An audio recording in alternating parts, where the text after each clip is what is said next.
Railway திருத்த மசோதா பற்றி பேசுவதற்கு வாய்ப்பளித்தமைக்கு முதலில் நன்றியை கூறிக்கொள்கின்றேன்.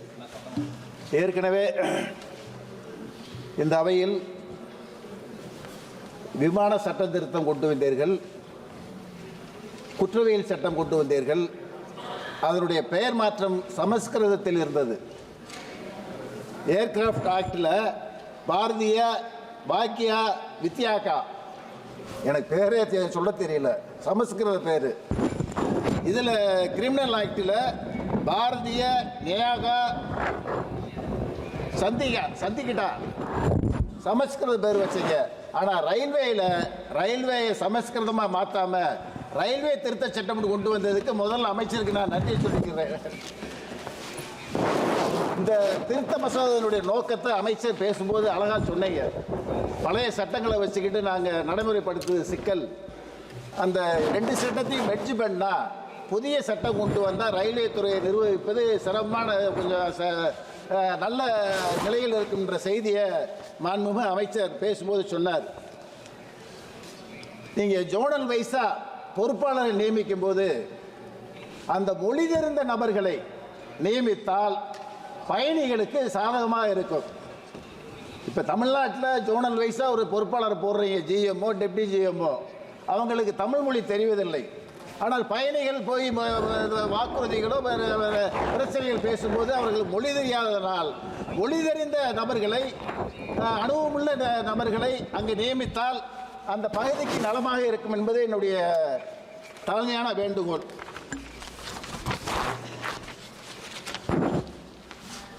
விபத்துகளை தடுக்கிறதுக்கு கவாச் சிஸ்டம் ஒன்று கொண்டு வந்தீங்க, 800 கோடி ஒதுக்குனீங்க. இதுவரைக்கும் எத்தனை விபத்துக்கள் நடந்திருக்கின்றத அமைச்சர் அறிவார். ஆனால் அந்த திட்டத்தை முழுமையாக ஏன் நிறைவேற்ற முடியல? அனைத்து ரயில்களுக்கும் அந்த கவாச் சிஸ்டத்தை கொண்டு வந்தால் உண்மையிலேயே விபத்து இல்லாத நாடாக இந்தியாவை உருவாக்க வேண்டும் என்பதுதான் எங்களுடைய நோக்கம். உங்களுடைய நோக்கமும் அதுதான். அந்த கவாச் சிஸ்டத்துக்கு அதிக நிதியை ஒதுக்கி அனைத்து ரயில்களுக்கும் இந்த சிஸ்டத்தை பயன்படுத்தினால் விபத்துகள் குறையும் என்பது என்னுடைய தாழ்மையான வேண்டுகோள். ரயிலில் நாங்கள் போகும்போது பார்த்தா உண்மையிலேயே சாப்பாடு, சாருக்கு மாண்புமிகு அமைச்சருக்கு, ரயில்வே துறை அமைச்சருக்கு தமிழுக்கும் தெரியும்னு நினைக்கிறேன், சாப்பாடு உண்மையிலே சரியில்லை. குற்றம் சொல்வதற்காக நான் சொல்லவில்லை. உணவு முறை கொஞ்சம் பக்குவப்பட வேண்டும், அதை கொஞ்சம் கண்காணிக்க வேண்டும். எனக்கு மட்டும் இல்லை, சாதாரண பப்ளிக்கும் போகிறாங்க, அவங்களுக்குமே அந்த உணவு முறை சரியில்லை என்ற கருத்து இருக்கிறது. அதே மாதிரி டாய்லெட்டில் பலாயிரக்கணக்கான மக்கள் கன்னியாகுமரியிலேருந்து காஷ்மீர் வரைக்கும் போகிறாங்க, பல கோடிக்கணக்கான மக்கள் தினமும் பயணிக்கிறாங்க ரயில்வேயில். டாய்லெட் கிளீனிங்ன்றது ரொம்ப ஒர்ஸ்டாக இருக்குது. ஆனால் போட்டிருக்கீங்க ஆள், அதை கிளீன் பண்ணுறாரா என்பதை வாட்ச் பண்ணுறதுக்கு ஒரு சூப்பர்வைசரை போடலை. அந்த சூப்பர்வைசரை போட்டு ஒவ்வொரு ட்ரெயினுக்கு டாய்லெட் கிளீனிங், அந்த உணவு முறைகளை பாதுகாக்க வேண்டும் என்பது என்னுடைய தாழ்மையான வேண்டுகோள்.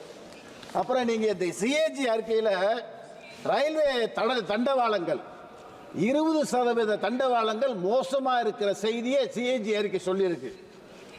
அந்த 20% தண்டவாளத்தை புதுப்பிப்பதற்கு தங்களிடம் என்ன கருத்து இருக்கு என்பதை தாங்கள் பதில் கூறும்போது எங்களுக்கு தெரியப்படுத்த வேண்டும் என்று கேட்டுக்குவேன். லோகோ பைலட் பெண்கள் ட்ரெயின் ஓட்டுறாங்க, அவங்களுக்கு உள்ள சிரமங்கள் என்னன்னு சொன்னால், ஒரு நாளைக்கு நீங்கள் தொடர்ந்து அவங்க 36 மணி நேரம் ஓட்டுறாங்க.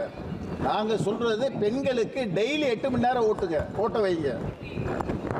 கர்ப்பகால குழந்தை பிறக்கிற போது 6 மாத விடுமுறை மட்டும் கொடுக்கிறீர்கள்.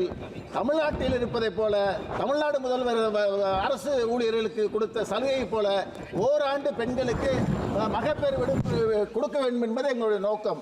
அதை மாண்புமிகு அமைச்சர் கண்டிப்பாக கொண்டு வரும் என்பது இது. அப்புறம் சார், ட்ரெயினுக்கு நேம் வைக்கிறீங்க. வந்தே பாரத் நல்ல ட்ரெயின் தான், நிறைய மக்கள் அதை பயன்படுத்துகிறாங்க, உண்மையிலேயே வரவேற்கக்கூடிய செய்தி. ஆனால் நீங்கள் வைக்கிற பேர் எப்படி இருக்குன்னு சொன்னால், வந்தே பாரத், தேஜஸ், நமோ பாரத்னு வைக்கிறீங்க. அப்போ நாங்கள் இப்போ முதல் ட்ரெயின் விட்டவங்க அந்த காலத்தில் எப்படி விட்டாங்கன்னு சொன்னால், எங்கள் தமிழ்நாட்டில் Pandian express, Cheran express, Cholan express, Vaigai express, அந்த மலைக்கோட்டை எக்ஸ்பிரஸ், பொதிகை எக்ஸ்பிரஸ், தமிழ் சார்ந்த மொழிகளை பயன்படுத்தும் போது மத்திய அரசுக்கும் அது நல்லது, மாநில அரசுக்கும் நல்லது. மக்கள் புரிந்து கொள்வது எளிது. தாழ்மையா அந்த ரீஜனல் லாங்குவேஜுக்கு தகுந்த மாதிரி பெயர்களை மாற்ற வேண்டும் என்பதை கேட்டுக்கொள்கின்றேன். வருவாயை பெருக்கிறதுக்கு மாண்புமிகு அமைச்சர் அழகா சொன்னீங்க. நிறைய செலவு இருக்கு. புதிய வழித்தடங்கள் போடும்போது மத்திய அரசு மாநில அரசு ஒத்துழைப்பு இருந்தால் அந்த வழித்தடத்தை போட முடியும் செய்தியை சொன்னீங்க. முத்தமிழறிஞர் கலைஞர் முதல்வராக இருக்கும்போது ஒரு செய்தியை சொன்னார். புதிய வழித்தடம் கேட்டால் மத்திய அரசு மாநில அரசு பாதி தொகை வழங்க வேண்டும் என்ற செய்தியை கூறுகிறார்கள். கொடுக்க நாங்கள் தயாராக இருக்கிறோம். ஆனால் அந்த வழித்தடத்தில் வருகிற வருவாயை பாதி பணம் தமிழ்நாட்டுக்கு கொடுப்பதற்கு மத்திய அரசு தயாராக இருக்கிறதா என்ற செய்தியை கலைஞர் கேட்டார். பதில் இல்லை. ஓகே, பதில் இல்லை. ஆகவே சிரமங்கள், பைனான்ஸ் சுமைகள் அதிகமாக இருக்கு. இப்போ நீ புதிய திட்டங்கள் வருவாய் பெருக்கிறதுக்கு மாண்புமிகு அமைச்சர் பேசும்போது சொன்னீங்க. இப்போ நாங்கள் சொல்கிறோம் சார், தமிழ்நாட்டில் நீண்ட நாளமாக நாங்கள் கேட்குற பட்ஜெட் இது புதிய பட்ஜெட்டு. ஈரோடு பழனி புதிய வழித்தடம் வேணும். திண்டுக்கல் சபரிமலைக்கு புதிய வழித்தடம் வேணும். காரணம் என்னன்னு கேட்டால் 1 கோடி மக்கள் ஆண்டுக்கு ஒரு முறை 2 மாதத்தில் சென்று வருகிறார்கள். மாதம் 5 லட்சம் ஐயப்ப பக்தர்கள் சென்று வருகிறார்கள்.